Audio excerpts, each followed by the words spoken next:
दीजिए तो अभी तक दूसरे दलों से नेताओं को लाकर टिकट देने की रणनीति के खिलाफ तमाम राज्यों में बीजेपी कार्यकर्ताओं के बीच चुप्पी ही रही। लेकिन रविवार को जिन उम्मीदवारों को प्रधानमंत्री मोदी की मौजूदगी में तय किया गया था, उन्हीं के खिलाफ विद्रोह हो गया। हालत यह हो गई कि सूची जारी करने के बाद वापस लेनी पड़ गई। कुछ देर के बाद जो पहले चरण के लिए सूची जारी हुई थी, उसमें कोई बदलाव नहीं किया गया, दोबारा से जारी कर दी गई। देखना होगा कि बाकी 2 चरणों के नाम जब जारी होंगे तब उनमें कुछ बदलाव होता है या नहीं। आज बीजेपी ने तीनों चरणों के नाम जारी कर दिए एक साथ। ओरिजिनल 44 लोगों की सूची वापस ले ली गई। फिर बाद में 2 सूचियां सामने आईं। एक में 15 लोगों के नाम थे और एक सूची में केवल 1 नाम। इस तरह से पहली सूची में तो कोई बदलाव नहीं हुआ। जम्मू कश्मीर में पहले चरण के नामांकन के लिए अंतिम तारीख 27 अगस्त है। बाहर से किसी को भी पैराशूट से टिकट नहीं दिया जाएगा। हाँ, ये वादा किया गया था, हमारे साथ मीटिंग हुई थी उनकी और और उसको टिकट काट के मेरे भाई को टिकट दिया। गलत बात है। कोविड के समय दिन रात हमारे कार्यकर्ताओं ने मेहनत की और प्रवासी प्रवासियों के राशन दिया। इस वजह से मेरी मिसेज की डेथ भी हो गई।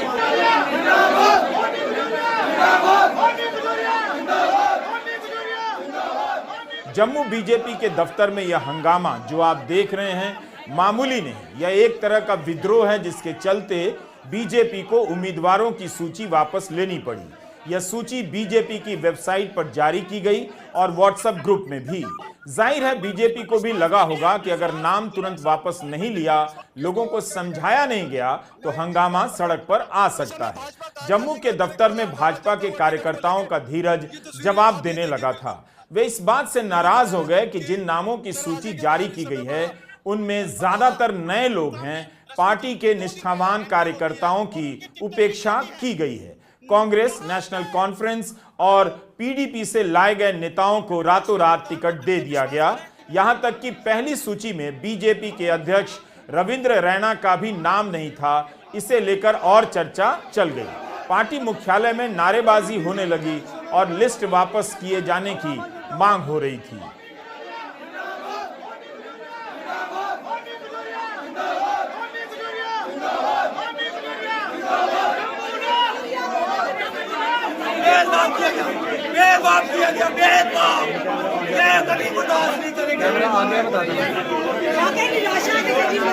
भारतीय जनता पार्टी अगर मेरे साथ गलत कर रही है तो ये तो बहुत गलत बात है। कोविड के समय दिन रात हमारे कार्यकर्ताओं ने मेहनत की और प्रवासी प्रवासियों के राशन दिया। इस वजह से मेरी मिसेज की डेथ भी हो गई और आज मेरे ऐसे कार्यकर्ता को इग्नोर किया गया है जो जम्मू कश्मीर का अध्यक्ष रहा हुआ है।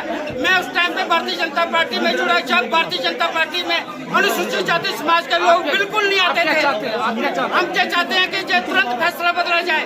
जिन लोगों को पैराशूट के माध्यम से मैंडेट दिया गया है, उन लोगों का मैंडेट चेंज करके जो भारतीय जनता पार्टी का कार्यकर्ता है, छोटे से छोटा कार्यकर्ता है, समर्थक है। आप किसके समर्थक हैं? मैं समर्थक किसी का नहीं हूं। मैं खुद कैंडिडेट था अखनूर विधानसभा से और अखनूर विधानसभा से जो रिजर्व सीट है।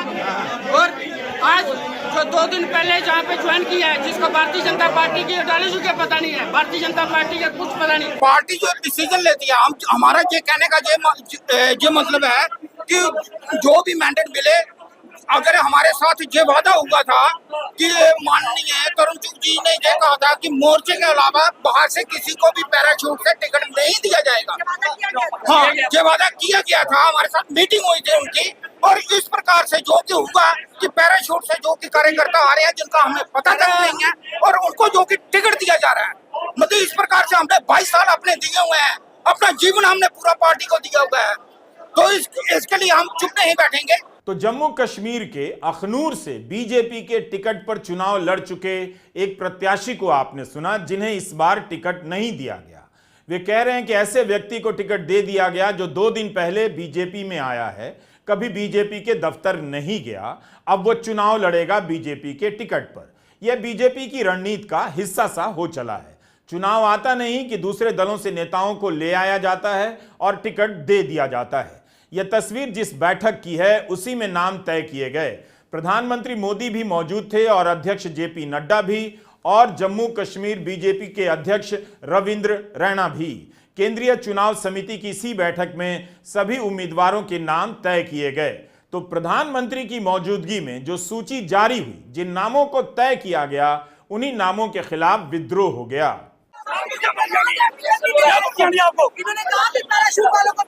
हम टिकट के लिए आए हैं। भारतीय जनता पार्टी साफ सुथरी पार्टी है। टिकट के लिए ये लोग जो कार्यकर्ता हम चुप करने वाले नहीं है। क्या है केंद्र ने जो फैसला लिया, अच्छा फैसला लिया है। और अगर कोई दावा ठोकता है, केंद्र देख लो। हम भी हैं, हम भी इधर उधर के। मैंने कभी टिकट मांगी नहीं आज तक। मैंने रिज्यूम तक नहीं दिया था टिकट के लिए। ये सब लालची लोग हैं। आज एक ईमानदार व्यक्ति मैंडेट के लिए बुक नहीं है। अगर थोड़ी सी परेशानी हुई है, क्या हुआ? तो क्या बात खाली हम भी लोग हैं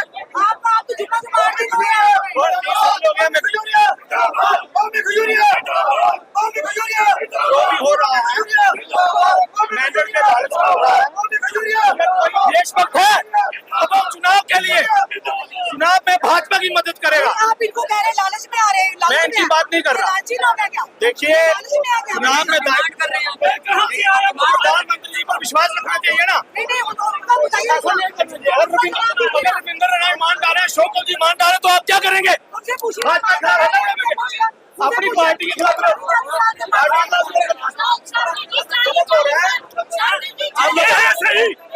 ये है सही, बाकी लोग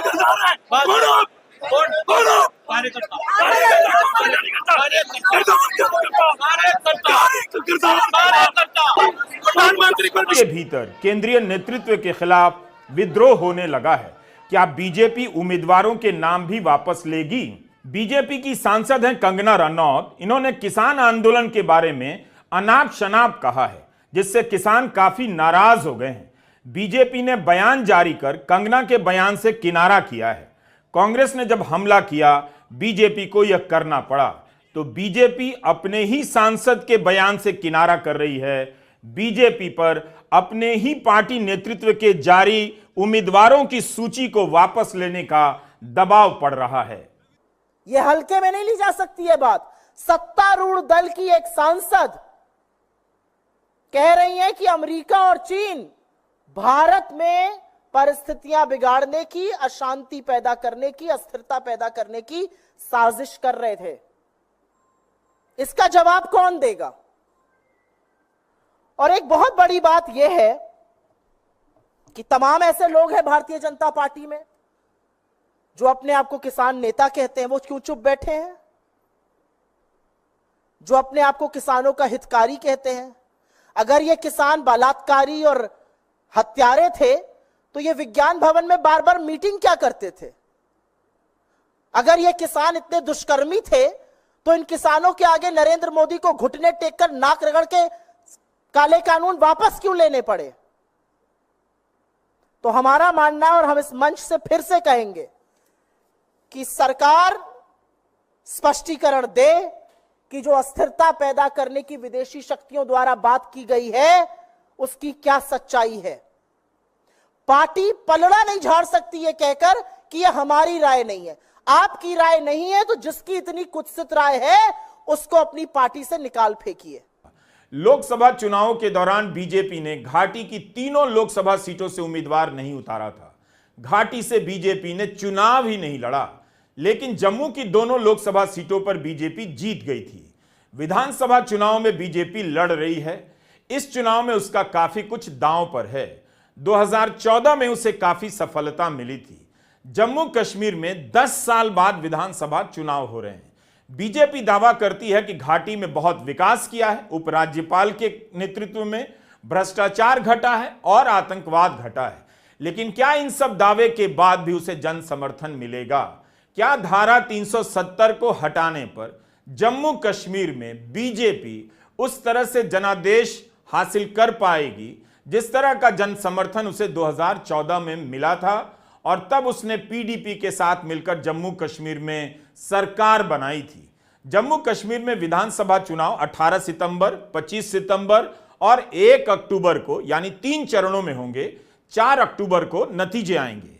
नमस्कार, मैं रवीश कुमार।